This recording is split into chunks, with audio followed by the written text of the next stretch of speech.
इसका नाम है हमारा table join, sorry, my SQL connector. मतलब अब हम लोग सीखेंगे कि हम लोग माई एसक्यूएल को पाइथन के साथ किस तरीके से कनेक्ट करते हैं, उसको हम लोग समझने की कोशिश करेंगे। क्या आपको एसक्यूएल अच्छे से आ चुका है? सबसे पहले मेरा क्वेश्चन ये रहेगा। ठीक है, एसक्यूएल हमें अच्छे से आ चुका है, हमने इस पर काफ़ी सारे रिसर्च और क्वेश्चंस भी कर लिए होंगे, ऐसा मुझे लगता है कि ठीक है। अब हम लोग जो करने वाले हैं इसके साथ जो है हमारा माई एसक्यूएल का connector.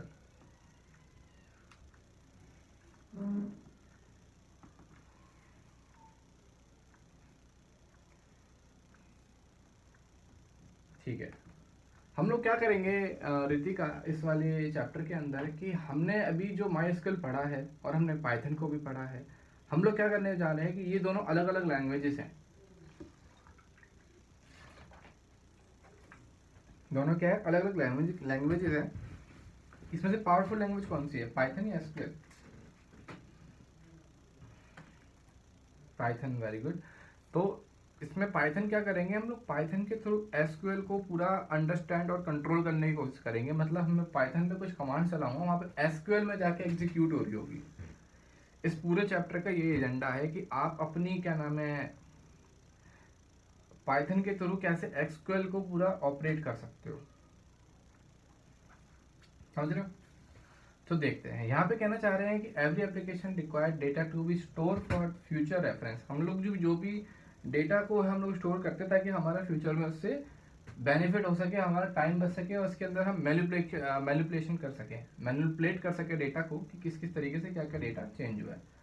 Today every application stored in database for this purpose. जितनी भी एप्लीकेशन है, चाहे आपका फेसबुक हो, चाहे आपका क्या नाम है, आपका ये क्या नाम है उसका दूसरी एप्लीकेशन का, व्हाट्सएप हो, स्काइप हो, जो हमारा स्काइप हम लोग यूज़ कर रहे हैं, सारी एप्लीकेशंस क्या करती हैं, अपने पास डेटा को स्टोर करके रखती हैं ताकि इन फ्यूचर हम उसको यूज़ कर सकें। देखा होगा आपने कि फेसबुक के अंदर आपकी, मेरी आईडी मान के चलो 2011 में मैंने बनाई थी फेसबुक पे, तो उसकी अभी तक वो फोटो रखी हुई होगी जो मैंने उस टाइम पे अपलोड करी थी। That is a database. ये फेसबुक का डेटाबेस है अपने यूजर्स के लिए, इसलिए हम लोग फेसबुक को यूज़ भी करते हैं। फॉर एग्जाम्पल, जैसे कि उन्होंने एग्जाम्पल दे रखा है, मैंने तो काफी सारे एग्जाम्पल दे दिए आपको। Reservation system stores passenger. जो रिजर्वेशन सिस्टम्स होते हैं वो पैसेंजर्स के डेटा को स्टोर करते हैं फॉर रिजर्विंग सीट्स। इससे क्या होता है कि आपकी जो सीट की डुप्लीकेसी है कि एक ही सीट पर दो जने आ जाए, वो नहीं होता। And later on the for sending some messages and printing tickets, जिसके लिए हम उनको मैसेज भेजते हैं और प्रिंट भी करके देते हैं टिकट्स को कि आपकी टिकट है, आप यहाँ पर बैठिए, आपकी सीट पर कोई और नहीं आएगा। इन स्कूल, जैसे कि आपका स्कूल का एग्जाम्पल सबसे बढ़िया, saved many reasons for like attendance. आपने देखे होंगे आपके attendance, fees collection, exams, report card etcetera. आपका जो रिपोर्ट कार्ड के अंदर जो भी डेटा चल रहा है वो भी आपका क्या है, एक डेटाबेस है जो कि सीबीएसई को दिया जाता है जब आपकी मार्कशीट बनेगी फाइनल। आई थिंक जून में आपको रिजल्ट आ जाएगा, मई में अगर एग्जाम हो रहे हैं तो वहां पर जो रिजल्ट डिस्क्लोज होगा वो एक डेटाबेस के थ्रू होगा कि जहाँ पे आपका डेटाबेस के अंदर डेटा को अपलोड किया जाएगा, वही डेटा आपको वेबसाइट के थ्रू आपको मिलेगा। जो भी हम अपना देते हैं स्कूल आईडी वगैरह वो चीज़ करके हम लोग देते हैं, उसको हम लोग बोलते हैं डेटाबेस को मैनेज करना और इस चीज़ को पब्लिकली डिस्क्लोज करना। Python allows us to connect all types of database like Oracle SQL service. Python के पास इतनी तगड़ी पावर है कि वो ओरेकल जो कि बैंकों में काम करते हैं, एसक्यूएल के सर्वर जो कि हैवी सर्वर्स होते हैं, और माई एसक्यूएल जो हम पढ़ चुके हैं ऑलरेडी 11th क्लास के एसक्यूएल के अंदर, हमने हैविंग क्लॉज और ग्रुप बाय सारे हम लोग पढ़ लिए। वो सारे जितने भी एग्जाम्पल हैं वो सारे के सारे आप यहाँ पर इसको यूज कर सकते हो।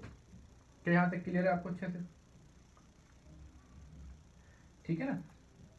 इन अवर सिलेबस, हमारे पास जो सिलेबस में है, we have to understand how to connect Python programs with SQL. हमारे को क्या करना है कि पाइथन को एसक्यूएल के साथ कनेक्ट करने की कोशिश करनी है कि किस तरीके से वो कनेक्ट हो सकता है। तो हम लोग देखेंगे प्री रिक्वेस्टेड टू पाइथन। हम लोग पाइथन के लिए हमें क्या क्या चाहिए वो हम लोग देखते हैं। Before we connect Python program, जब हम लोग पाइथन प्रोग्राम कनेक्ट कर रहे होंगे in any database like MySQL, we need to bridge. हमें एक ब्रिज बनाना होगा टू कनेक्ट पाइथन माईएसक्यूएल। मतलब हमारा क्या करना पड़ेगा, हमारे को एक पहले ब्रिज बनाना पड़ेगा, लाइक जैसे कि हम लोग कनेक्शन बनाते हैं। सेंस क्या बन रहा है यहाँ पे ऋतिका, कि मैं आपको बोलूँ कि हमारे घर में इलेक्ट्रिसिटी है और मेरे पास लैपटॉप भी है, क्या ये इनफ है?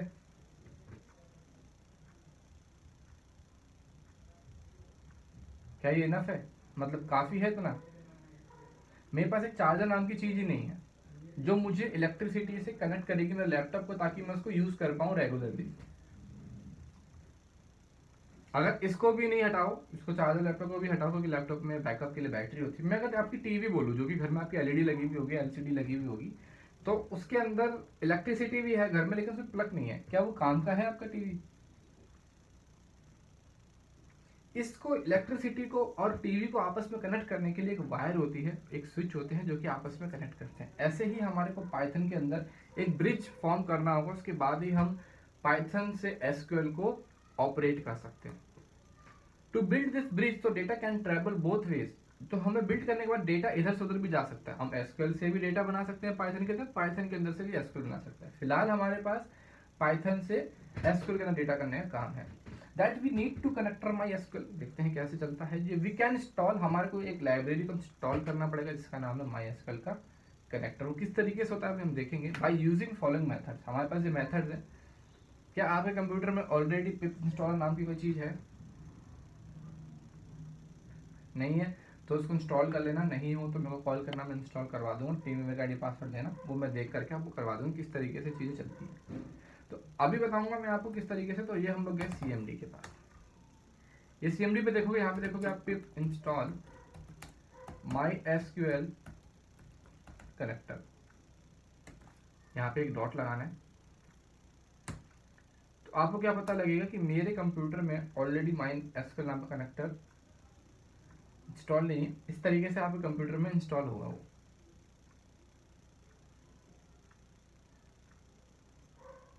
समझ में आ रहा है आपको? इस तरीके से आपके कंप्यूटर में इंस्टॉल होगा, तो आप भी कर लेना इस चीज़ को। ये माई एसक्यूएल कनेक्टर जो है जनरेट कर लिया है मैंने, अपना इंस्टॉल कर लिया। अब चलो देखते हैं क्या हो सकता है। यहाँ पे मुझे बताया गया कि भाई इस तरीके से आपको इंस्टॉल करना है, मैंने इंस्टॉल कर लिया। चलो ठीक है। अब ये कहना चाह रहे हैं कि connecting to MySQL from Python, कैसे हम लोग कनेक्ट करेंगे। तो सबसे पहले जो उन्होंने बोला इसके ऊपर हम लोग काम करते हैं। Once the connector in install you are ready to connect your Python program to MySQL. ठीक है, हमारे जैसे कनेक्टर इंस्टॉल हो जाएगा तो आप रेडी हो अपने एसक्यूएल को पाइथन के साथ कनेक्ट करने के लिए। फॉलोइंग स्टेप, आपको स्टेप फॉलो करने पड़ेंगे। सबसे पहले आपको पाइथन को ओपन करनी है, फिर आपको import my SQL dot connector को चला करके देखना है कि वो आपकी पाइथन में चल रही है या नहीं चल रही है। चलो हम लोग चला करके देखते हैं। तो मैंने यहाँ पे किया import my SQL dot connector. I think ये मेरा अब एक्टिवेटेड है, बस ये चीज़ हमें चेक करनी थी, नहीं तो इसमें एरर आ जाता। ठीक है, open the connection to database, हमें को क्या करना पड़ेगा, डेटाबेस को कनेक्ट करना पड़ेगा। क्रिएट कर्सर फॉर इंस्टेंस, हमारे को कर्सर क्रिएट करना पड़ेगा। Execute query result set, extract data from result set and clean up environment. इन सबका एक ही मतलब निकल रहा है कि जो हम लोग पाइथन के थ्रू एक, आपने देखा होगा एसक्यूएल के काफ़ी सारे वो होते हैं कि सेमीकोलन लगाओ, इस तरीके से लिखो, डॉट लगाओ, कॉमा लगाओ, स्ट्रिंग लगाओ, ऐसे नहीं ऐसे लिखो, ऐसे नहीं वैसे लिखो, ये लिखना भूल गए। आपने देखा होगा ना, काफ़ी सारे उसमें प्रॉब्लम्स होती हैं। तो उस सेम एनवायरनमेंट को, ताकि एरर ना आए, पाइथन में आपको पहले बनाना सीखना पड़ेगा कि वो किस तरीके से बनती है।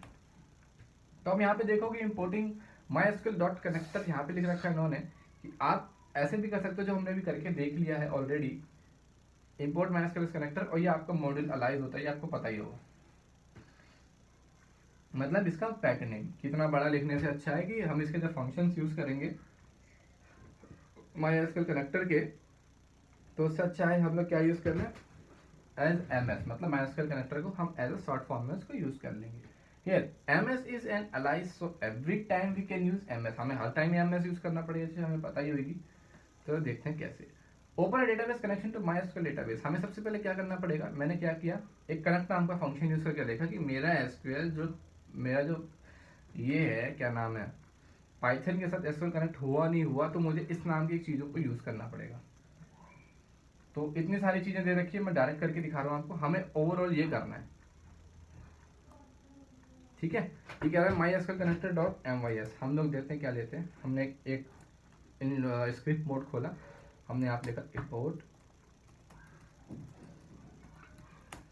इंपोर्ट क्या था,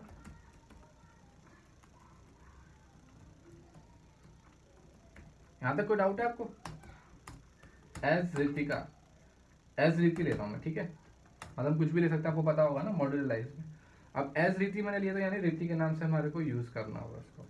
तो हम लोग देखते हैं हमारे को क्या बताया गया इंस्ट्रक्शन के तौर पे। उन्होंने बोला एक वेरिएबल है, तो मैंने x नाम का वेरिएबल ले रहा हूँ, सो शॉर्ट। अब मुझे यहाँ पे क्या बताया उन्होंने कि अगर आपने x नाम का वेरिएबल ले लिया है तो अब आपको जो आपने रिति डॉट कनेक्ट लिखना है। तो मैंने यहाँ पे लिखा रिति डॉट कनेक्ट। ओके, अब यहाँ पर रिति डॉट कनेक्ट लिखने के बाद मुझे लिखना है होस्ट। मैंने यहाँ पे लिख लिया होस्ट इजिकल टू, यहाँ पे इन्होंने क्या बताया, लोकल होस्ट लिखना है आपको। तो मैंने लिख लिया लोकल होस्ट, यानी होस्ट मेरा रेडी हो चुका है। डन है मेरा यूजर।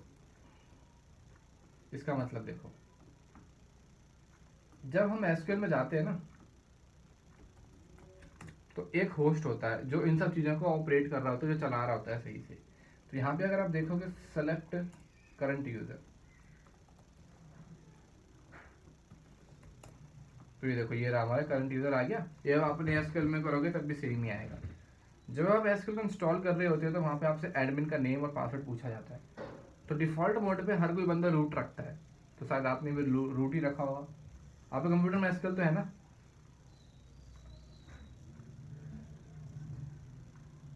तो जो भी आपने कुछ और रखा होगा वो आपको जिंदगी भर के लिए याद रखना। नॉर्मली हम सब रूट रखते हैं ताकि हम लोग भूल ना जाए, ठीक है। अब यहाँ पे मैंने रखा रूट और मेरा यूजर नेम भी रूट है। देन मुझे क्या बताया गया यहाँ पर, फिर देन मुझे बताया गया कि पासवर्ड।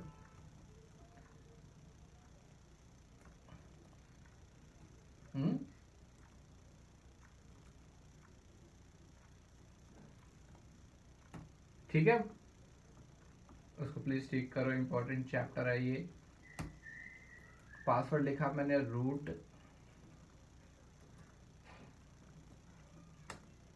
जब तक ठीक करो तब तक मैं उसको चेक करता हूँ चल रहा है नहीं चल रहा। If x dot is CONNECTED,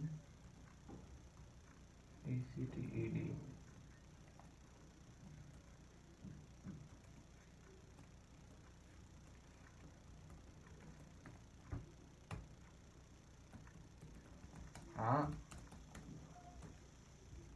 समझ गया ना फिर आप सही से।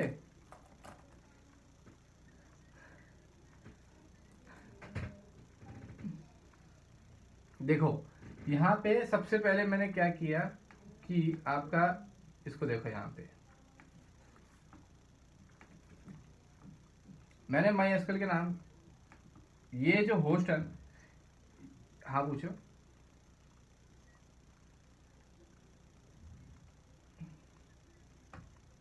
वही डालना है, यूजर आपने जो नाम रखा है वो लिखना है, पासवर्ड जो आपने रखा है वो डालना है, रूट नहीं लिखना है। तो ये सेम होता है लोकल होस्ट, होस्ट सेम ही होगा, होस्ट को आप चेंज नहीं कर सकते, ठीक है। अब ये देखना है कि मेरी पाइथन जो कनेक्ट हुई नहीं हुई एसक्यूएल के साथ, तो हम लोग क्या करते हैं, इस कनेक्टेड नाम के फंक्शन को यूज करते हैं। कौन सा फंक्शन यूज करते हैं, इसको लिख लो, इसको नोट करते रहो साथ के साथ, नहीं तो फिर दिक्कत होगी बाद में। लिखने का मुझे बता देना, हाँ मैंने लिख लिया।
डन।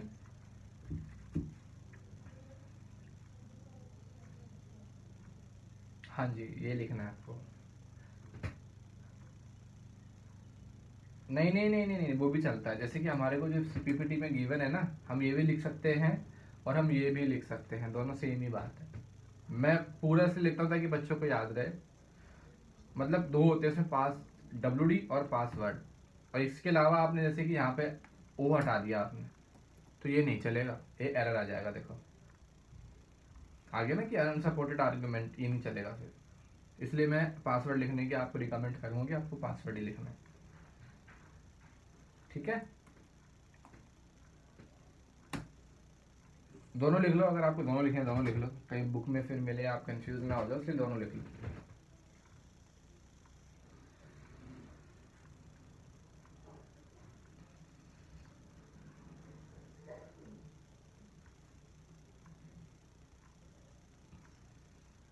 डन,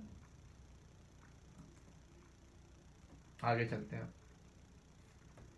यहाँ पे आप देखोगे इस connected function return true connection if connection is true, otherwise false. अगर आपका कनेक्शन स्टेब्लिश हो चुका है तो वो ट्रू बोलेगा, नहीं तो वो फॉल्स बोलेगा।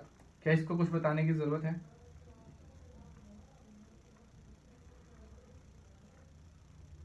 ठीक है, अब देखो, मान के चलो कि हमने एक टेबल बनाई है एसक्यूएल के अंदर जाकर के।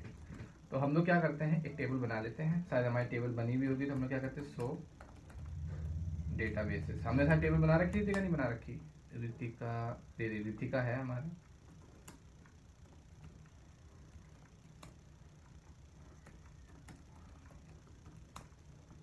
हमने टेबल से बना रखी रितिका। तो हम टेबल कैसे बनाएंगे?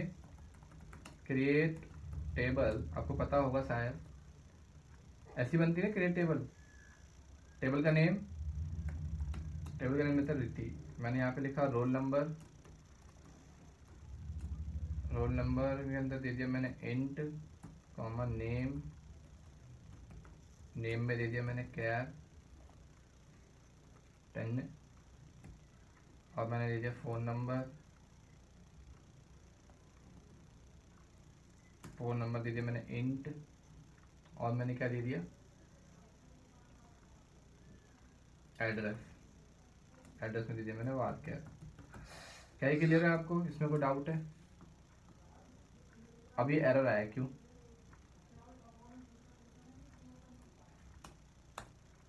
ये एरर क्यों आ रहा है?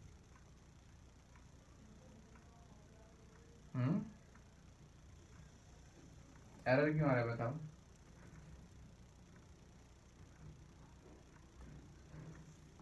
इसमें तो एरर आ रहा है, आप क्या करें? टेबल में एंट्री कैसे करते हैं हम लोग? हम्म,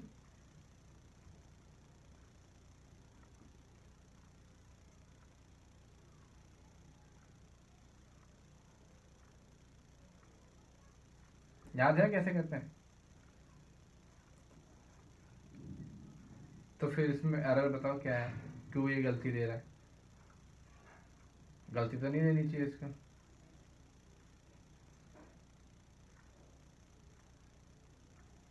क्या?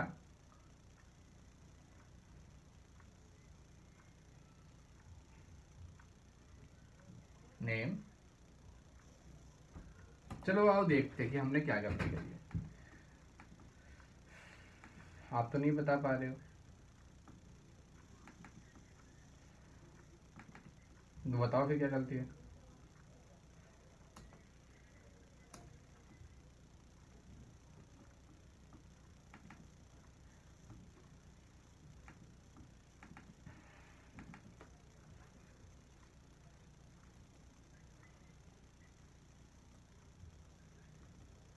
ये है,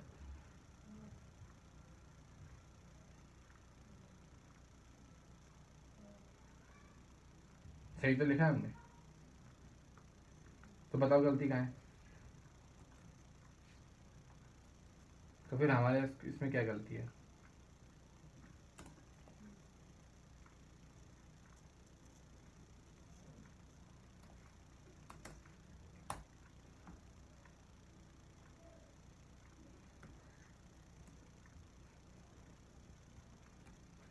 अब बताओ, चल गया ये।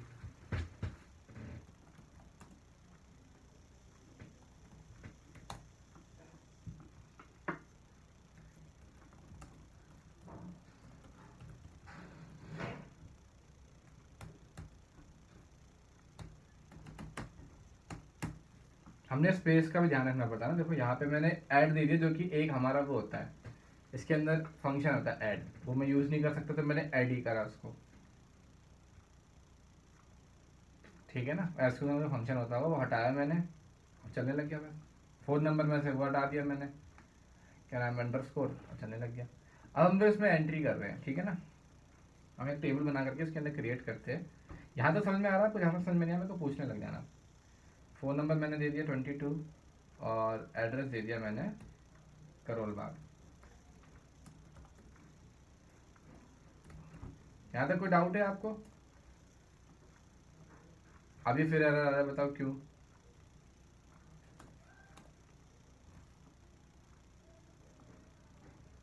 क्या मैं टेबल का नेम लिखा? टेबल का नेम भी लिखा ना हमने, टेबल का नेम हमें ध्यान रखना है।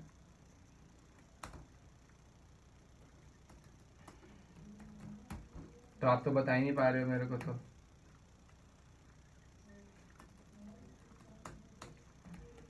अच्छा, अकेले में।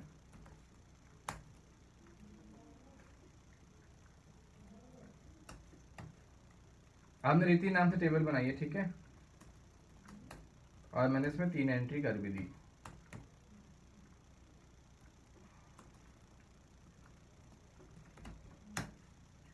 अब मैं अगर इसमें देखूं, सेलेक्ट स्टार फ्रॉम रीति, तो क्लियर है, हमारी भी टेबल बन गई। इन्होंने हमें बताया कि भाई पहले टेबल बनाओ, टेबल तो मैंने बना ली, ठीक है। अब मेरे को क्या देखना है यहाँ पे, क्रिएटिंग कर्सर। तो if it is useful for control structure of database to connectivity, क्या बोलना चाह रहे हैं यहाँ पर, कह रहा है कि when we fire a query, जब हम क्वेरी डेटाबेस में फायर करेंगे, it is executed and result set of record is send over his connection is one of go. We may want to access data one row at time, but query processing cannot happen as one row at time. So cursor help us in performing this task. Cursor store, मतलब कहने का मतलब ये है कि हम लोग create करना पड़ेगा हमें सबसे पहले कर्सर, जहाँ पर हम इस क्वेरी को सेलेक्ट कर सके। तो देखो ये कहने के लिए हमें को क्या बताया गया कि कर्सर आप इस तरीके से क्रिएट कर सकते हो और select star from employ name के थ्रू कर सकते हो। तो उसको हम प्रैक्टिकली ज़्यादा समझते तो ज़्यादा सामने आएगा। तो यहाँ पर अगर आप देखने की कोशिश करोगे, सबसे पहले आपको डेटाबेस का नाम लिखना है, जो मैंने लिखा नहीं था।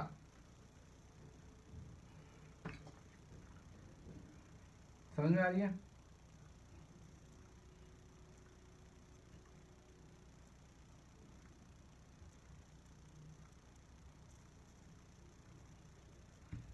और मेरे को यहाँ पे क्या लिखना पड़ेगा, फिर डॉट कर्सर हमें स्टार्ट करना पड़ेगा कि डॉट कर्सर, जो हमारा कर्सर का मतलब यहाँ पर क्या होता है कि जैसे हम लोग लिखते हैं ना माई एसक्यूएल, और ये बना हुआ आता है, कहाँ पे आता है देखो, एसक्यूएल में ये आ रहा है, ये इसको बोलते हैं हम लोग कर्सर। डॉट कर्सर काम का है ये बनाना। समझ में आ गया नहीं आ गया आपको अच्छे से? इसको लिख लो प्लीज इतना, कि हमें सबसे पहले डेटाबेस लेना है और कर्सर हम लोग बोलते हैं इस चीज को।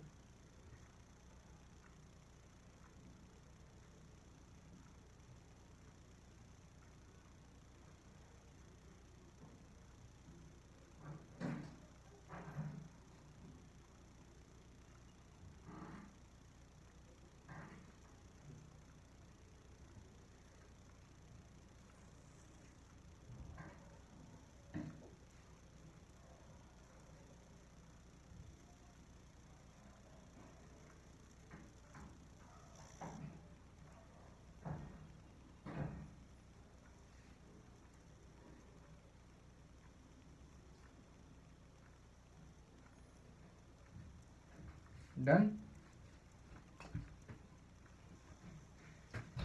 अब यहाँ पर देखोगे आप एग्जीक्यूट, एग्जीक्यूट का यहाँ पे मतलब होता है कोलन। आप देखोगे इसके पीछे सेलेक्ट स्टार फ्रॉम एम्प्लॉय लिखा हुआ, लेकिन कोलन तो लगा हुआ नहीं है। तो कोलन का काम करता है आपका एग्जीक्यूट।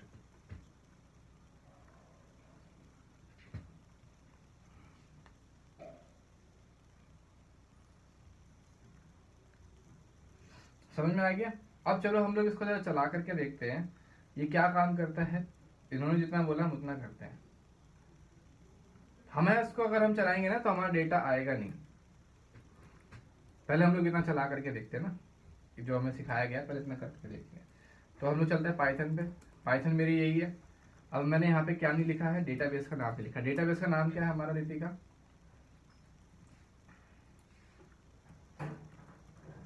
डेटाबेस का नाम है हमारा रीतिका। ठीक है, उन्होंने मुझे बताया कि अपना डेटाबेस सेलेक्ट कर लो, जो कि मैं कर चुका हूँ।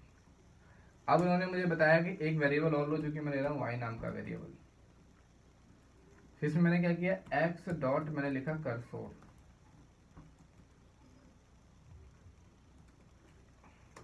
ठीक है, उसके बाद फिर मैंने क्या लिखा, वाई डॉट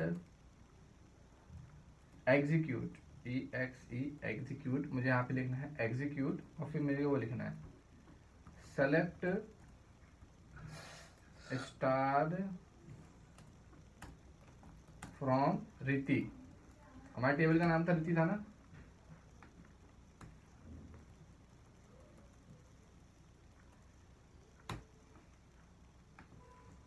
परफेक्ट। और मैंने यहाँ पे प्रिंट कर दिया किसको, वाई को।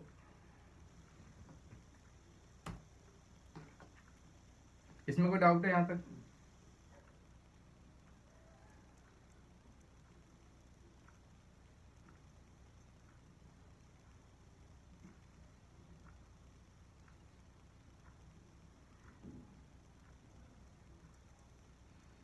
आगे चलते हैं। अब मैं इसको रन करके देखता हूँ क्या मेरा एरर आ रहा है, क्या आ रहा है। यहाँ पे इन्होंने बोला कि आपका जो सी यहाँ पे लिखा हुआ आ रहा है, my SQL cursor is activated. और यहाँ पे उन्होंने बोला कि ये कमांड हम ले सकते हैं, हमें कोई प्रॉब्लम नहीं है, ये एक्टिवेटेड कमांड है, इस नाम की टेबल हमारे पास है। लेकिन वो कहना चाह रहे हैं मेरे को यहाँ पर, क्या आपको इसमें से कितनी रो चाहिए? आपको एक रो चाहिए, क्योंकि ऑलरेडी मेरे पास यहाँ पे 3 रो है।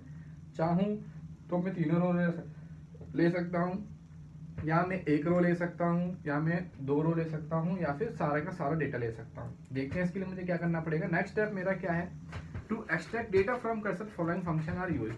Fetch all. फैच का मतलब आपको समझ में आ रहा होगा, फैच का मतलब तो डेटा को फैच करना। फैच अगर मैंने ऑल करा, इसका मतलब है कि सारी की सारी एंट्री मेरी आ जाएंगी। फैच 1 करा, इसका मतलब है कि मेरी एक एंट्री आ जाएगी। फैच मैनी मतलब मैं एन में नंबर डाल सकता हूँ कि मैं कितनी नंबर ऑफ एंट्रीज मुझे चाहिए। क्लियर हो रहा है आपको, नहीं हो रहा है अच्छे से? डन? अभी तक कोई डाउट है इसमें? इसको प्लीज पढ़ लीजिए आप। फैच मैनी का मतलब होता है कि आपको कितनी नंबर ऑफ एंट्रीज चाहिए। ठीक है, यहाँ पे था फैच मैनी का मतलब, यहाँ पे समझ में आ गया। हाँ, फैच मैनी का मतलब कुछ कह रहे थे क्या? फैच मैनी का मतलब होता है कि हम जैसे कि मतलब 3 एंट्री है, आप चाहो कि 2 एंट्री चाहिए आपको, तो उसके लिए हमें फैच मैनी नाम की टेबल को यूज करना होता है, या फैच मैनी नाम के फंक्शन को यूज करना होता है। क्लियर है? It will be return a number of, यहाँ पे लिख रखा है उन्होंने, खत्म।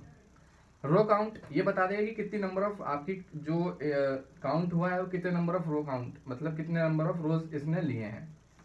तो यहाँ पे चलो देखते हैं। अब यहाँ पे लिख रखा है कि आपको उस डेटा के अंदर और मॉडिफिकेशन करनी पड़ेगी। तो यहाँ पे मैंने क्या क्या ऐड करा है, मैंने इतना पोर्शन और ऐड करा है फॉर लूप के साथ। तो मेरे को एक नाम का वेरिएबल और लेना पड़ेगा यहाँ पर एग्जीक्यूट के नीचे। तो मैं यहाँ पे उसको इस तरीके से रख लेता हूँ।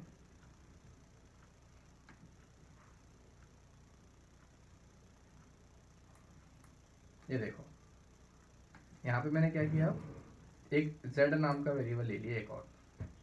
ठीक है, z नाम के बाद माई कर्सर, दैट मीन कि मुझे y डॉट, यहाँ पे मुझे लिखना है फैच ऑल, मतलब सारी इंफॉर्मेशन दे दो मेरे को,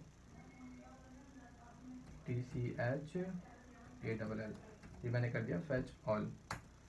फिर मैंने एक और वेरिएबल लिया a नाम से। फिर इसमें मैंने क्या रखा, अभी मैं a नाम का वेरिएबल ले नहीं रहा हूँ क्योंकि मुझे इसकी ज़रूरत नहीं है, अभी बाद में बताऊँगा उसको क्या करना है। अभी मैं डायरेक्ट कर रहा हूँ for row in Z. Print कर दिया मैंने रो।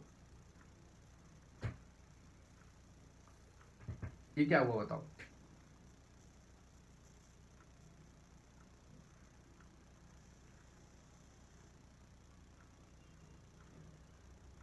जो मेरी यहाँ पे जो एंट्री रखी हुई थी वो देखो, ये भी सारी एंट्री है मेरी। ये जो एंट्री है वो एज इट इज मेरी वहां पर आ गई, लेकिन टपल के फॉर्म में आई है। टपल और स्ट्रिंग के फॉर्म, जहाँ पे स्ट्रिंग और स्ट्रिंग, इंट के अंदर इंट, और ऐसे की जैसे मेरी एंट्री आ गई है। किस तरीके से आई, थोड़ा हम लोग इसके ऊपर रिसर्च करते हैं कि हुआ क्या है एक्चुअली, इसके अंदर यहाँ पर हुआ क्या है। तो हम लोग चलते हैं इसको लेकर के कहाँ पे, पावर पॉइंट के पास। तो इसको मैंने यहाँ पे ओपन करा।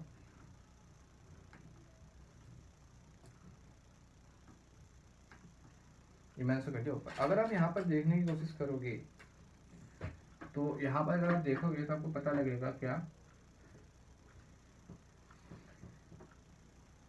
ये काम कर रहा है माई एसक्यूएल को यूं करने का, ये काम कर रहा है ये फैच ऑल काम कर रहा है एंट्रीज, कितनी नंबर ऑफ एंट्रीज को बाहर निकालने का। और जो एंट्रीज जेड में जा रही है वो फॉर लूप के थ्रू एक एक करके प्रिंट हो रही है, किस फॉर्म में, टपल के फॉर्म में। क्लियर है? अगर मैं आपको बोलूं, इसमें कोई डाउट है? ठीक है, कर्सर ने काम करा, वाई के अंदर गया, ये आपको कुछ चला करके भी देखना, ठीक है ना। एग्जीक्यूट करा आपने, एग्जीक्यूट काम है ये, जो कि वाई के साथ ही होगा। फिर वाई में फैच ऑल लगाना पड़ेगा, मतलब वाई देखो 3 बार यूज हो रहा है, समझ रहे हो? अब मैं अगर आपको रीति का ये बोल दूं कि मैं ऐसे कर दूं तो इससे कुछ होगा?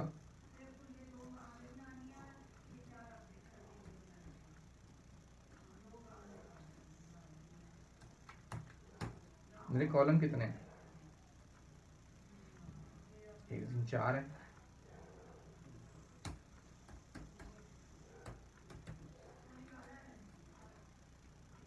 ये क्या हुआ?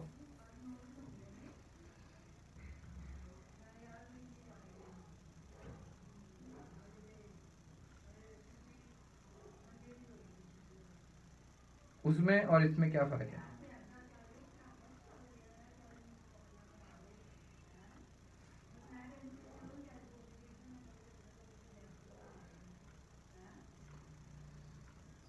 बताओ।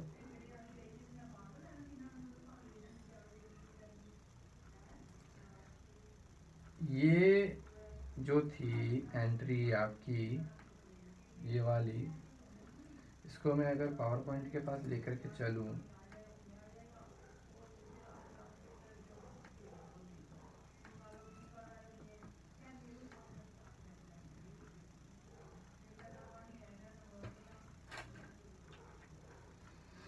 ये जो है ना आपका, ये जीरो की जगह पर आ गया, जीरो के अंदर ये आ गया आपकी 1 की जगह पर, ये आ गया आपकी 2 की जगह पर, ये आ गया आपकी 3 की जगह पर। मतलब पहले मैंने जीरो लिखा ना, फॉर लूप के थ्रू यहाँ पे क्या होगा, यहाँ पे जीरो में जितनी भी एंट्री होंगी जीरो इंडेक्सिंग पे वो होगी 0 1 2 3, जो भी इसमें लिखा होगा। फिर 1 के पे जितनी एंट्री होंगी, 2 पे जितनी एंट्री होंगी, 3 पे जितनी एंट्री होंगी, इस तरीके से आ जाएगी। ये लिस्ट चैप्टर में हमने सीखा था। क्या आपको लिस्ट चैप्टर पढ़ रखा है आपने? आपको आता है लिस्ट चैप्टर पहले से?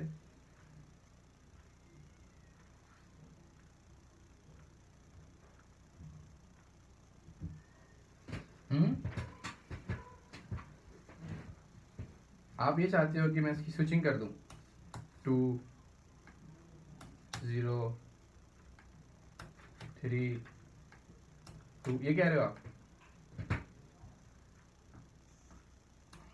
तो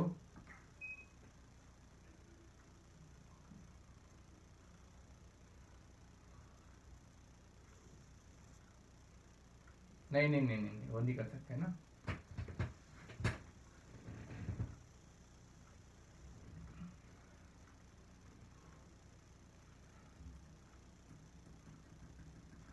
आपको इंडेक्सिंग आती है? तो इंडेक्सिंग ही तो है ये। अगर यहाँ पर आपकी 4 कॉलम है तो इंडेक्सिंग के बेस पे वो 0 1 2 3 हो जाएंगे। इसको देखो आप, अगर आपको मैं जो क्वेश्चन पूछूंगा उसका आंसर देना मेरे को, तो मुझे पता लग जाएगा आपको आता है नहीं आता है। मैंने यहाँ पे लिस्ट में लिखा 1 2 3, ठीक है।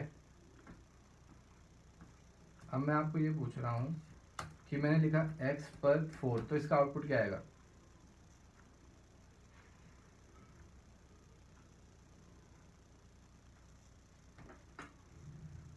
समझ में आ गया आपको क्यों? आपको तो 6 बोलना चाहिए था। तो इस तरीके से वहां पे भी सेम यही हो रहा है।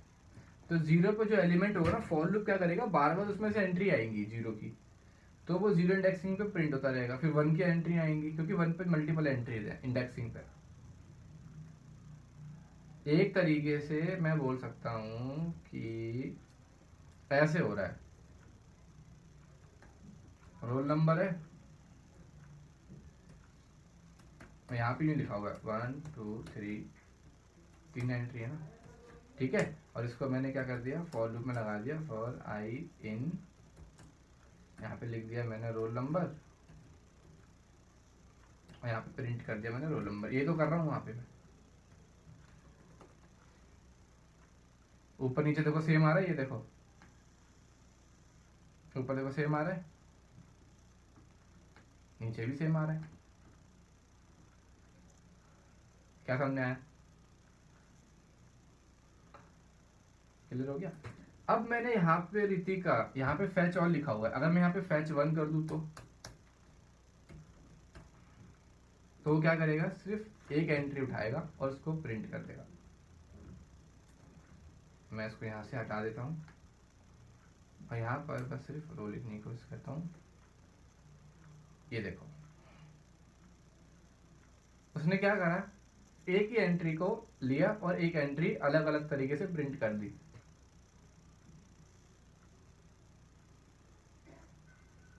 क्लियर हो गया आपको? फैच 1 से फैच मैनी करके देखते हैं। फैच मैनी करते हैं, चलो। फैच मैनी में मेरे को सिर्फ 2 एंट्री चाहिए, मतलब 2 ही लाइन ऑफ एंट्री चाहिए। मेरे पास 3 थी, लेकिन अब वो कितनी आ रही है, सिर्फ 2 ही आ रही है। अगर मैं यहाँ 5 लिखता तो 5 आ जाती, अगर उसमें होती तो। क्लियर हो गया आपको यहाँ तक? इसको लिख लो, फैच मैनी को लिख लो, रो वाला कॉन्सेप्ट को लिख लो, फैच 1 को लिख लो, फैच ऑल को लिख लो। इसको लिख लो प्लीज जल्दी से।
हम्म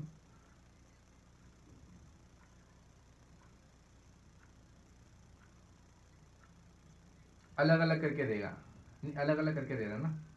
फैच 1 का मतलब होता है कि वो एक बार में उसने 1 लिखा, मतलब 0 रो को ना अलग अलग करके दिया उसने। एक बार में एक एंट्री के, दूसरी के, तीसरी के, चौथी के, ऐसे के, लेकिन एक ही रो होगी एक ही बार में।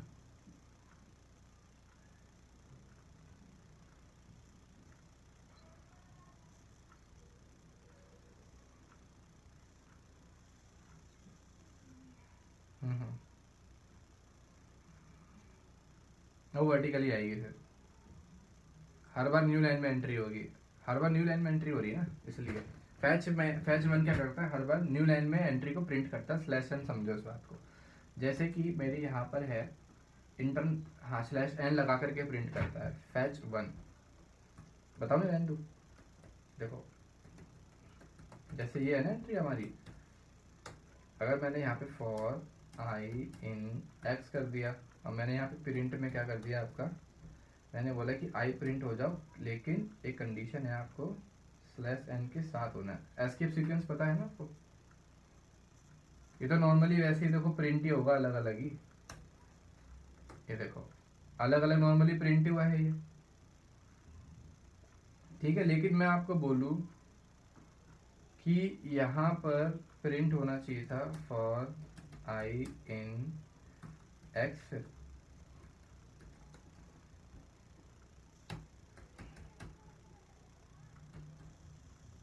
रितिका, क्योंकि जो एक्स की एंट्री आ रही है वो अलग अलग होकर के आ रही है, और उसमें क्या हो रहा है, टपल के फॉर्म में एंट्री आ रही है। जैसे कि मैं इसको यहाँ पे इस तरीके से समझाता हूँ आपको।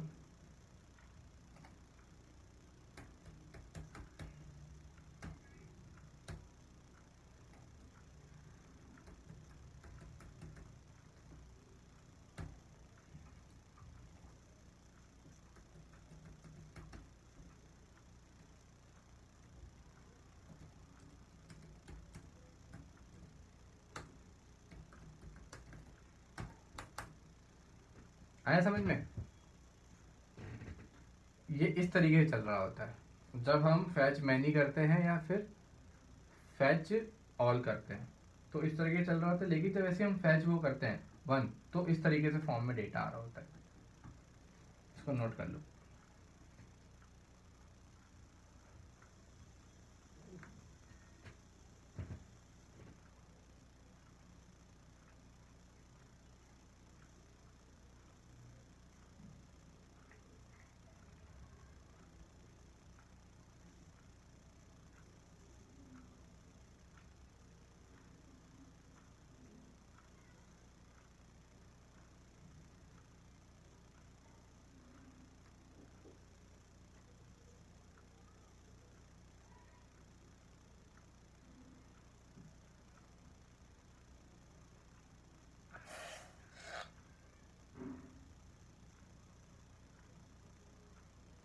डन।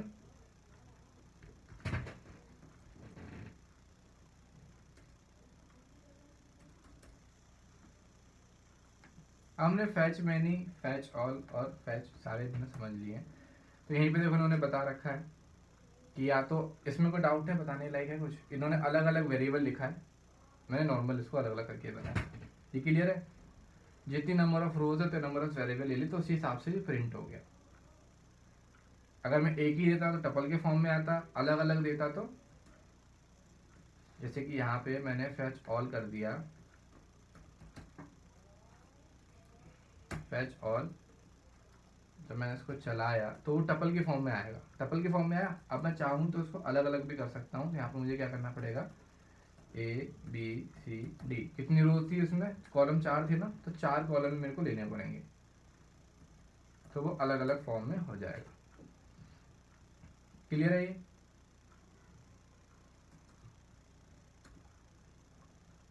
इसको बताने की जरूरत है, ये हमने अभी करा था। आप इस तरीके से भी कर सकते हो। डन। फैच वन को पता लगे क्या होगा आपको, जितनी बार फैच वन चलाओगे उतनी बार अलग अलग एंट्रीज देगा। जैसे कि आपने एक बार फैच वन चलाया तो फिर उसने एक एंट्री दे दी, फिर से फैच वन चलाया फिर उसने एंट्री दे दी। हम्म।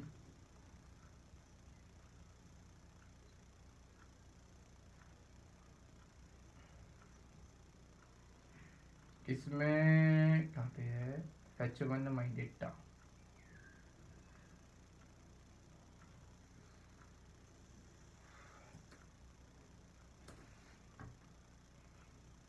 एक मिनट रुको, फैच वन माई कर्सर,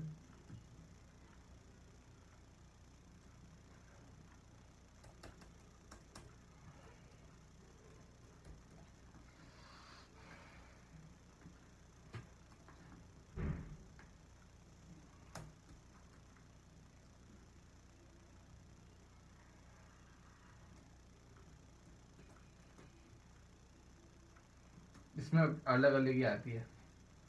अब यहाँ पे इनकी एक क्यों आ रही है, उस टाइम पहले चलती होगी, अब इन्होंने अलग अलग दिया। वैसे तो जो सेंस बनता है वो एक का ही बनता है।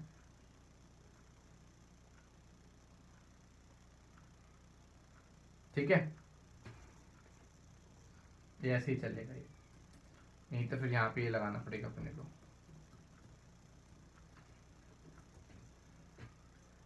अब सही है,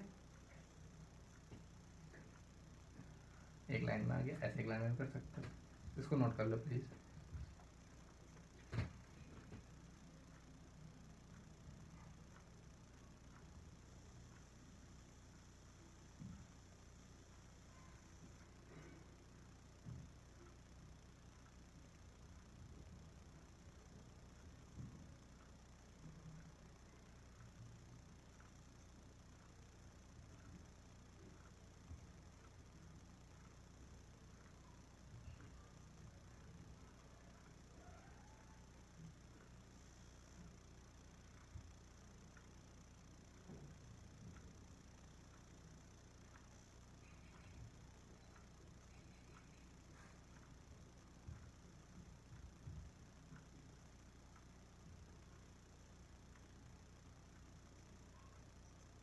डन।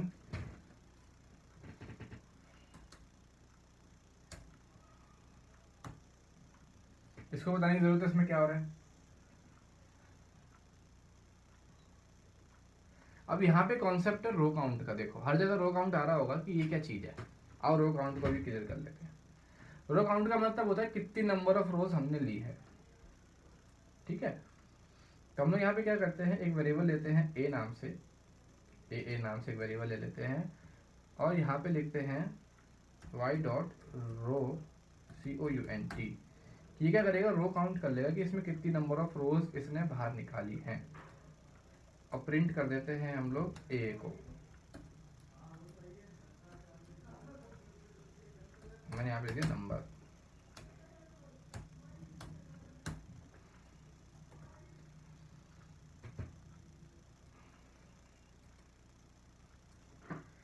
रो काउंट कह रहा है कि वो नहीं चल रहा, तो वो अभी इसको चलाते हैं। अच्छा मेरे को ये नहीं लगाना पीछे,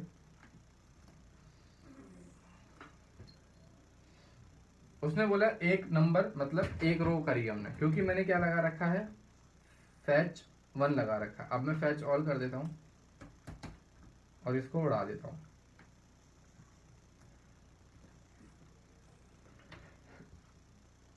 नंबर में 3 हो गया अपने आप। इसको नोट कर लो रो काउंट को, और बाकी जो भी चीजें बताई इसको।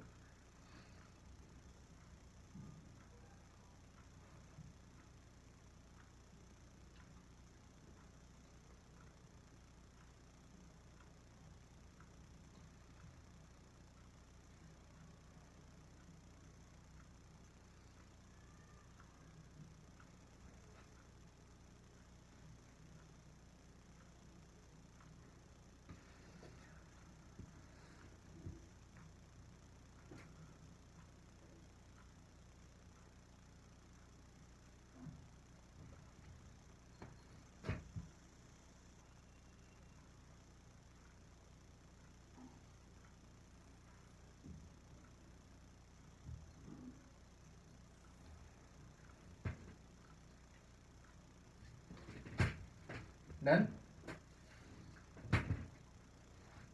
आगे चलते हैं।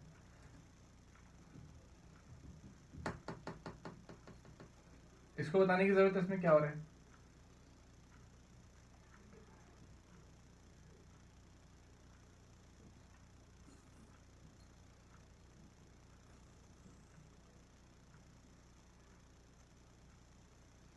सबसे पहले एक रो आएगी, प्रिंट होगी, फिर दूसरी रो प्रिंट होगी, फिर बाकी की अगली 2 रो प्रिंट हो जाएगी। इस तरीके से चलेगा, first, second, third and fourth. Clear है। अब हम लोग करेंगे पैरामीटराइज्ड क्वेरीज। इसका मतलब है कि परसेंटेज और स्ट्रिंग। मतलब अब हम लोग क्या करने वाले हैं, हम लोग कंडीशन लगा रहे हैं कि वेयर क्लॉज की कंडीशन जब भी आप लगाओगे तो यहाँ पर आपको क्या करना है, उससे एक वो लेनी है एंट्री, किससे, यूजर से। और यहाँ पर आपको क्या करना है कि इस क्वेरी को जो हम लोग यूज करते हैं ना, उसको हमारे को उससे पहले हमें क्या करना है, सेलेक्ट स्टार फ्रॉम स्टेटमेंट को अपडेट करना है। मतलब जो आपने एग्जीक्यूट लगाया है ना यहाँ पे, इससे पहले आपको एक और कुछ एंट्री लेनी है यहाँ पर, मतलब यहाँ पर कुछ लगाना है आपको इस 3 जगह पर, ताकि वो अपडेट हो हवा करके यहाँ पर फिर हम उसको रख सके। जैसे कि आपको वेयर क्लॉज यूज करना है, तो वेयर हम लोग यूजर से ले सकते हैं कि भाई कहाँ पर आपको कहाँ पर क्या चेंज करना है। समझ में आ रहे हो? तो हम लोग क्या करते हैं, कर्सर के बाद एक वो लेते हैं, हमने कर्सर लिया तो यहाँ पर हम लोग क्या करते हैं, एक वेरिएबल लेते हैं, इस वेरिएबल का नाम है बीबी। मैंने बीबी को बोला कि भाई इंटीजर फॉर्म में इनपुट लो यूजर से क्या,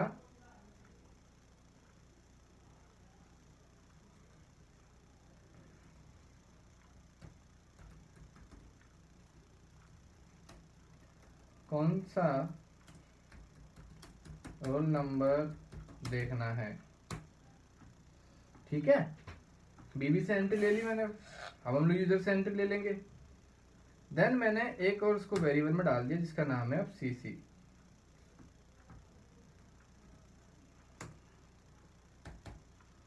सीसी वेरिएबल मैंने क्या करा यहाँ पर, उन्होंने जो मुझे बता रखा है कि मुझे अपनी वो लिखनी कमांड, सेलेक्ट स्टार फ्रॉम, हमारी क्या है, रितिका, रिति नाम है ना, क्या नाम है टेबल का, ठीक है ना।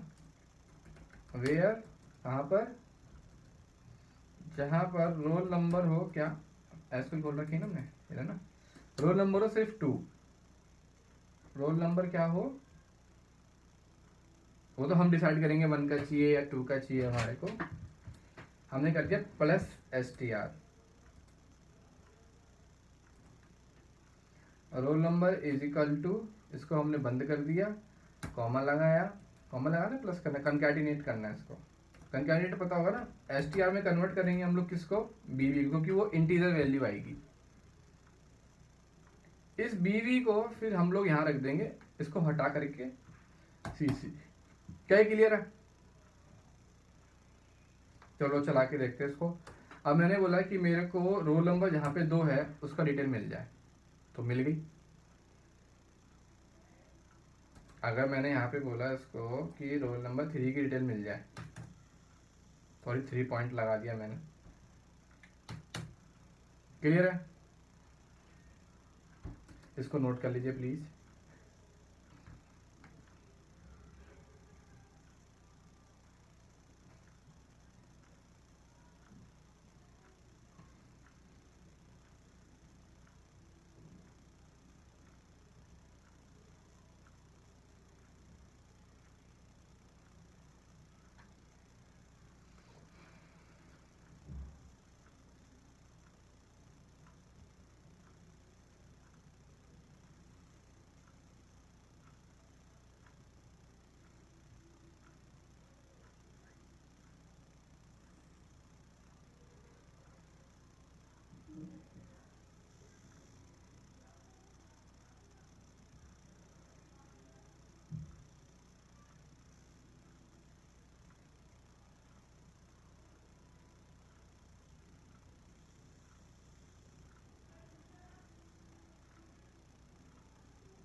Done.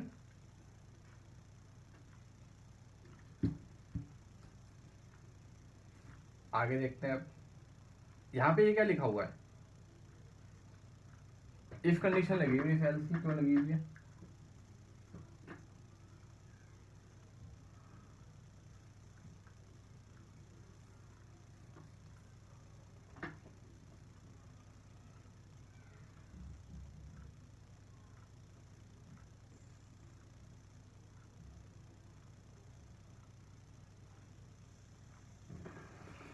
Not equal to none, अगर नन नहीं हुआ तो डेटा प्रिंट हो जाएगा, हुआ नन तो वो नॉट सच एम्प्लॉय नंबर। मैंने यहाँ पे नहीं दे रखा है, मैंने बस नॉर्मली प्रिंट करवा रखा है, ठीक है। अगर मैं यहाँ पे दे दूँ 6 7 8 तो उसमें तो है ही नहीं, वो तो है ही नहीं, तो नो सच एम्प्लॉय में चले जाएगा, होगा तो फिर वो डेटा प्रिंट कर देगा। क्लियर है? जब यहाँ पे देखो मैंने यहाँ पे नीचे दिखा भी रखा है। क्लियर है? अब देखो यहाँ पे, इससे बताओ आपको क्या समझ में आ रहा है।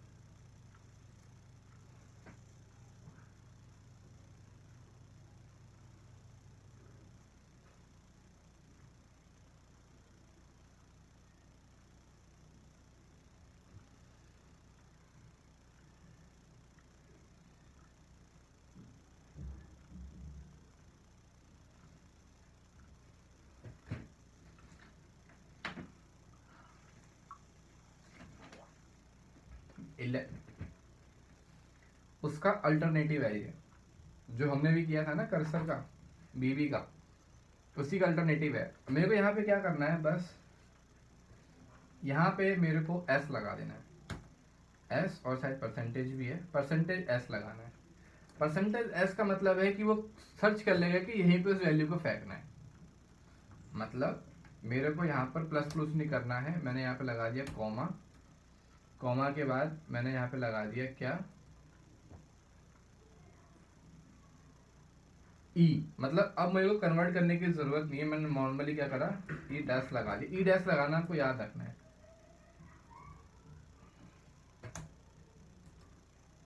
ठीक है। और यहाँ पे लगाना है परसेंटेज, ये आपको याद करना है, परसेंटेज एस फिर परसेंटेज फिर ई। ई क्या है यहाँ पर, कुछ भी नहीं है, हमारे को यहाँ पे क्या लिखना है, बीबी, बीबी डैश। तो इसका आंसर सेम होगा, देखो आ गया आउटपुट। मतलब ये उसका अल्टरनेटिव है, थोड़ा कठिन सा है। देखो यहाँ पे हमने बस इतनी चीजें चेंज करी है इसमें, बाकी पूरा कोड सेम है, बस ये चेंज किया है जो मैंने सेलेक्ट किया है।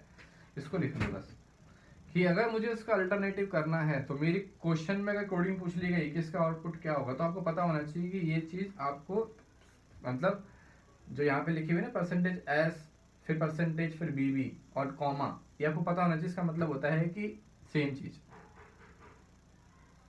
जो हमने इससे पहले नॉर्मली करी थी।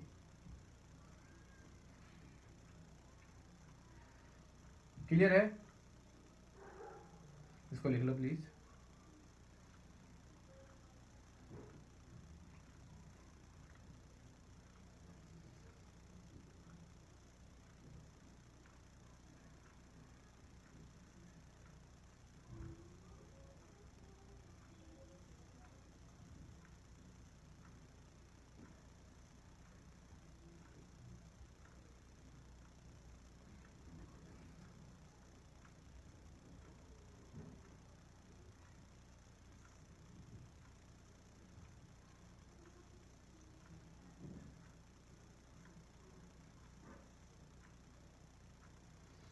स्ट्रिंग है ये स्ट्रिंग है, स्ट्रिंग। ये पाइथन के अंदर इसका मतलब कुछ और है, वो एसक्यूएल में होता है, ये हम पाइथन है, यहाँ से यहाँ तक ये स्ट्रिंग है। फिर इसको हम सीसी में डाल के फिर एसक्यूएल में कन्वर्ट कर रहे हैं। यहाँ पे देखो एग्जीक्यूट में हम लोग कन्वर्ट कर रहे हैं, समझ रहे हो? ये स्ट्रिंग के अंदर है। अब फिर देखो यहाँ पे डबल परसेंटेज लगाते हो अब एसक्यूएल के अंदर, तो यहाँ पे डबल परसेंटेज भी लग रहा है, इसका मतलब है कि ये वो नहीं है।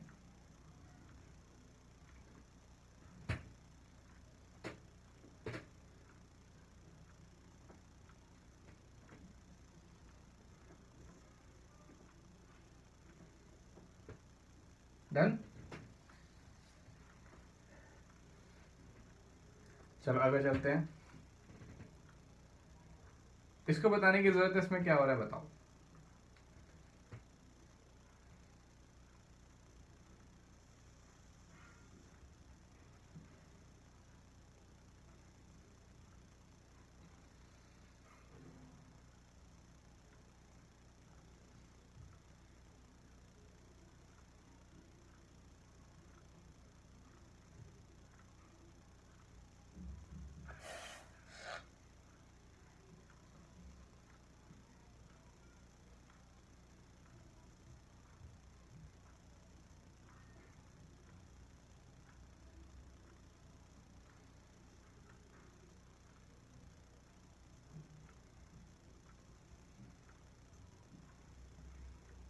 आया नहीं आया समझ में?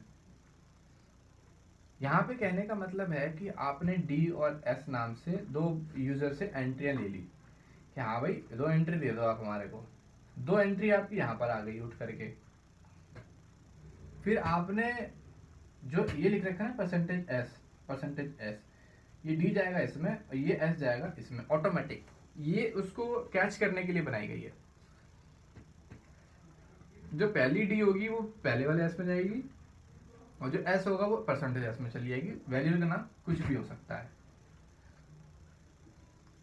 क्लियर हो गया? इसको नोट कर लो प्लीज।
हम्म, कौन सा?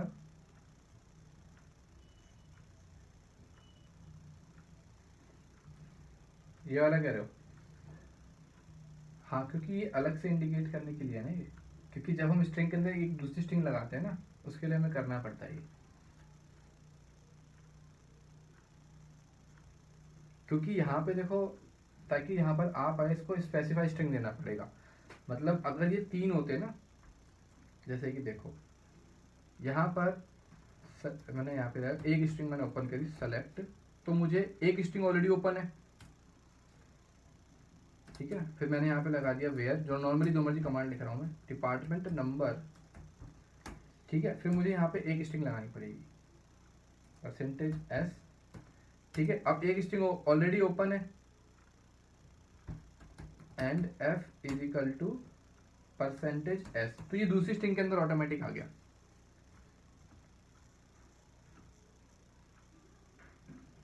समझे? ये देखो आ गया ना ऑटोमेटिक। अब 3 होता तो इसका बता रहा हूँ,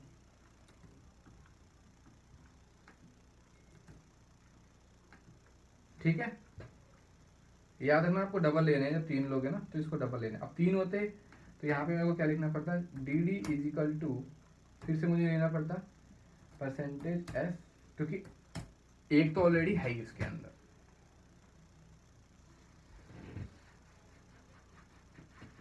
क्लियर है?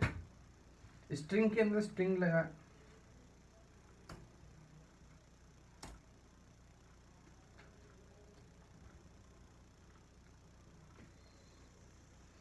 तो एस तो ऑलरेडी है ही ना। देखो एस तो इसके अंदर में आ रहा है, इसके, और स्टार्टिंग से एंड और ऑफ हो रहा है, उसके अंदर में आ गया एक तो एस, ठीक है। दूसरा एस इसके अंदर में आ रहा है और तीसरा एस इसके अंदर में आ रहा है, इसलिए अलग अलग इंडिकेट करना पड़ेगा, तभी तो वैल्यूज को वो कैच करेगा। हम्म,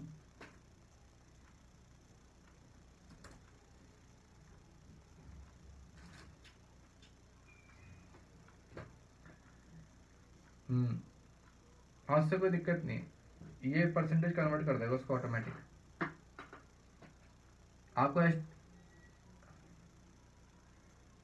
कोई दिक्कत नहीं है, नहीं नहीं, कोई दिक्कत नहीं है उससे। अगर आपने इसी का ये तो फायदा है कि आपको बार बार कन्वर्ट करने की जरूरत नहीं है, परसेंटेज लगा दी ऑटोमेटिक वो कन्वर्ट हो जाएगा स्ट्रिंग के अंदर और अपने आप वो कंकैटिनेट हो जाएगा। Note down please. Okay done. ये नया एक और कॉन्सेप्ट है फॉर्मेट ई के नाम से, इसको बताने की जरूरत लग रही है?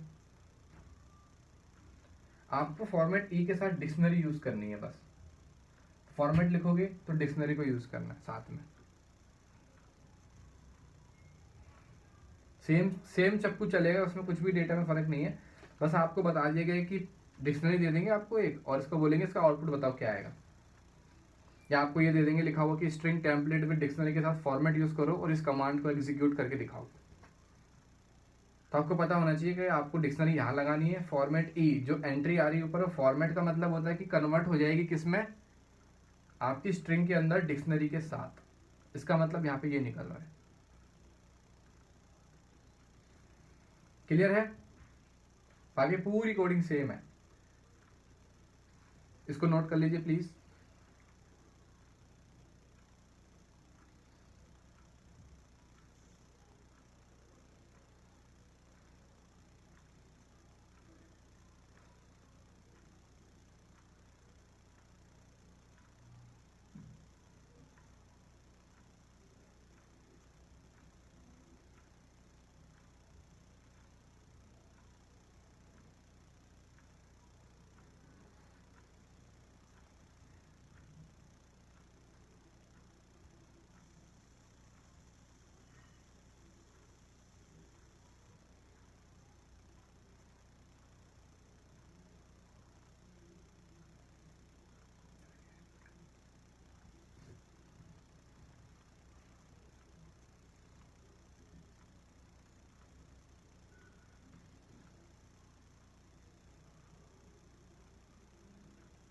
डन।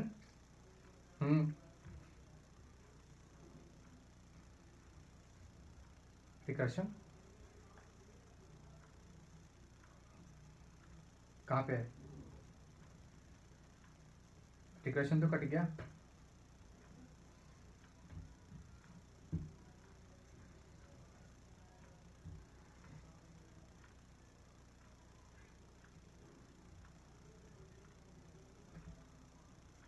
रिकर्शन तो मैडम को बोलो कि मैडम आई नहीं रहा इस साल, तो क्यों करे रिकर्शन से, रिकर्शन तो चैप्टर है पूरा।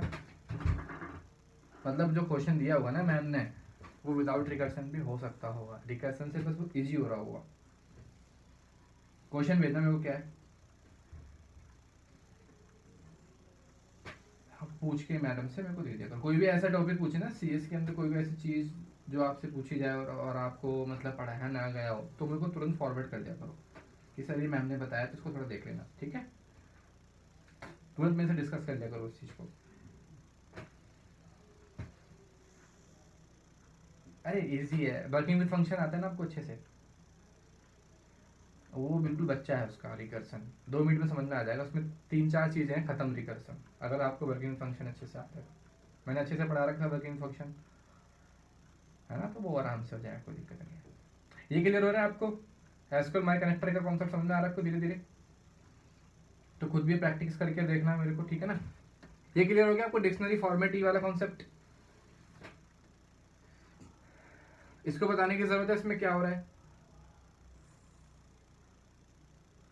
जहां पे मैंने मार्क करा बस उसी को देखना है, बाकी पूरी कोडिंग सेम है। यहाँ पे देखो डिपार्टमेंट की जगह यहाँ पे डिपार्टमेंट लिखा हुआ है, सैलरी की जगह सैलरी, मतलब डिपार्टमेंट में यहाँ से जाएगी, मतलब उल्टा पुल्टा भी कर सकते हैं हम, और सैलरी में सैलरी मिलेगी। समझ में आ रहा है? मतलब इसमें हमारे पास चॉइस बढ़ गई कि हम जहाँ मर्जी डेटा को दे सकते हैं। जैसे पहले वाले परसेंटेज इसमें क्या था, पहले वाला पहले में जाएगा, दूसरा दूसरे में जाएगा, लेकिन यहाँ पे हम लोग उल्टे पुल्टे कर सकते हैं। इसको नोट कर लो प्लीज, ये चीज़ को प्लीज।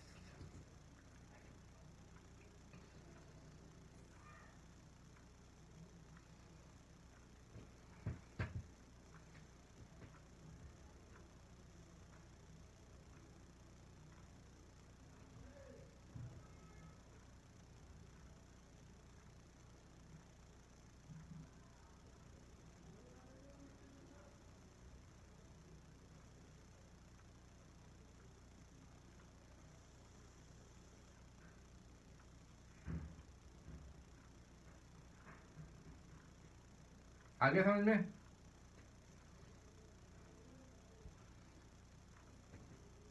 श्वेता समझ में आ गया?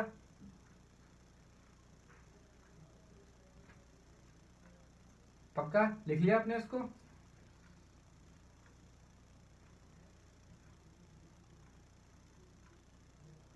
आगे चले? ठीक है। अब हम लोग करेंगे इंसर्ट अपडेट, मतलब जो एक्सटर्नल एक्टिविटीज होती है जिसके अंदर हम लोग डेटाबेस के अंदर चेंजेस करेंगे। अभी तक हमने क्या किया, डेटा को फ्रीज करा है अलग अलग तरीके से, वेयर क्लॉज लगाया हमने, एंड ऑपरेटर लगाया, ये जस्ट डेटा को बाहर निकालने का तरीका था। लेकिन डेटा के अंदर अल्टर कमांड यूज करना है, अपडेट कमांड को यूज करना है, या फिर उसमें इंसर्ट करनी है कोई रो, उसके लिए हमें यूज करना होगा कमिट फंक्शन। कमिट का मतलब होता है कि उसके अंदर वो डेटा मैनिपुलेट हो जाए, टेम्पोररी बेसिस पर नहीं परमानेंटली हो जाए। जैसे कि यहाँ पे देखो, इसको बताने की जरूरत है इसमें क्या हो रहा है। यहाँ पे बस माई कमिट यूज करा गया है। इस कोडिंग को पढ़ो और मुझे बताओ इसमें क्या आपको डाउट लग रहा है।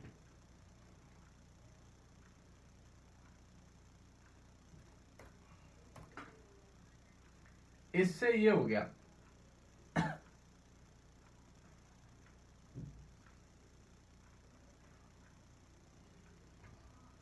बे भाई इसको बोला थोड़ा दूर जाके बात कर ले।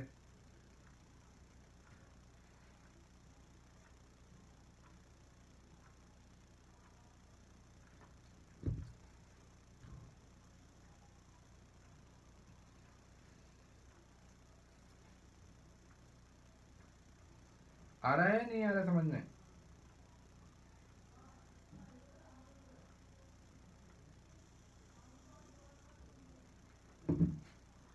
डन?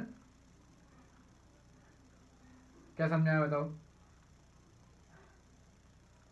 क्या समझ में आया? कोई तो समझा तो दो, हो तो क्या ठीक है, लेकिन समझ में क्या आया है? कि ये क्या हो रहा है इसमें? 2 एंट्री ऐड हुई है, 5 एंट्री ऐड हुई है, 15 एंट्री ऐड हुई है, क्या हुआ कि इसमें कमिट ने क्या करा?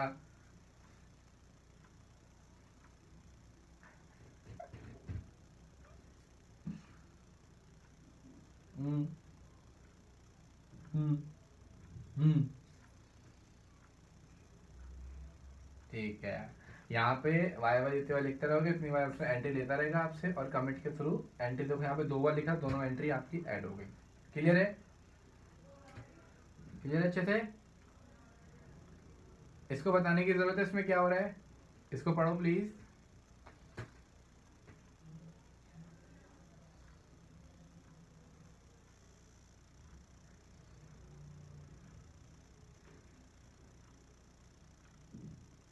ये अपडेट करने का तरीका है, जैसे हम लोग अपडेट कमांड यूज करते हैं ना, बस वही सेम ही है ये। यहाँ पर कमिट से आपकी जो एंट्री है वो एग्जीक्यूट होकर अपडेट हो गई है,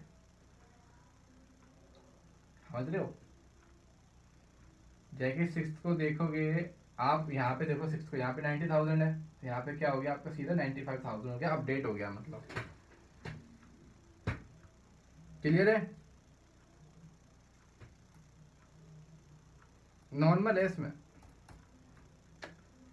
जैसे कि हम लोग एसक्यूएल को अगर आपको आता है ना, तो बिल्कुल एज इट इज फॉर्मेट आपको देखो, इसमें मेन मेन चीज क्या है, हम आपको बता दूंगा कि कैसे पारा बनाया गया है। जैसे हम लोग यहाँ पर आते हैं, इसमें मेन मेन चैप्टर में क्या है आपका, मेन जो चीज है सबसे पहले है आपका ये वाला कॉन्सेप्ट, परसेंटेज एस, ठीक है? और फिर से परसेंटेज पता नहीं क्या था, फिर से परसेंटेज था, और फिर ई करके कॉन्सेप्ट था ना, तो लिख लेता है, तो मैं आपको एक साथ लिख देता हूँ ताकि आपको समझ में आए जो भी हमने सीखा है इसमें चैप्टर में।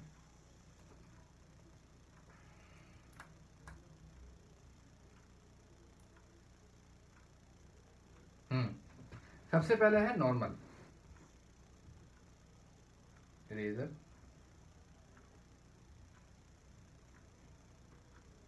सबसे पहले है आपका नॉर्मल।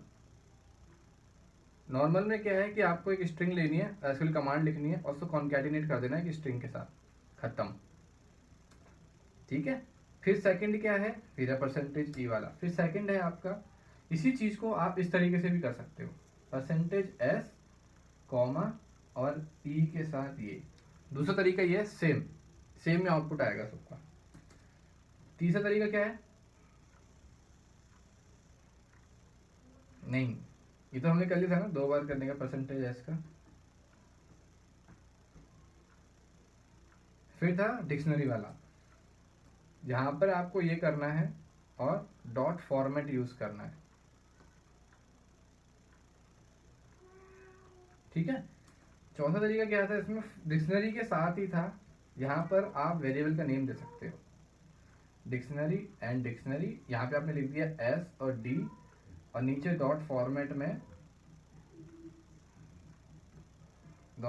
में उसको बता सकते हो कि एस में देना है ए एंड डी में देना है बी। ये मेन चीज था इस चैप्टर के अंदर, समझने लायक है। इसको इस तरीके से उतार लो रितिका, ये है 4 चीजें मेन जो आपको आनी चाहिए इस चैप्टर में अच्छे तरीके से। इसी तरीके से आपका अपडेट और इंसर्ट भी होता है, बस आपको उसमें क्या करना है, कमिट यूज करना है। क्या यूज करना है, कमिट को यूज करना है। इसको नोट डाउन कर लो प्लीज।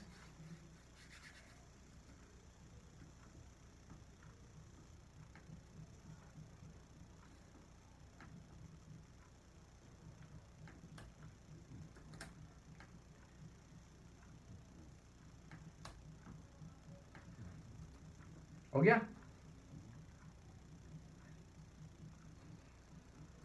हो गया तो प्लीज बता देना।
ये मैंने आपको पीपीटी भेज दी है नोट्स बनाने के लिए, ताकि आप एक इसके पास चलेगी।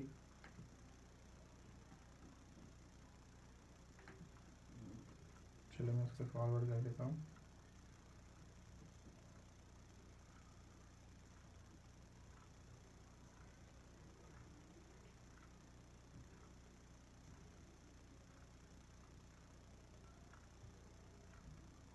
देखो आपके पास आएंगे।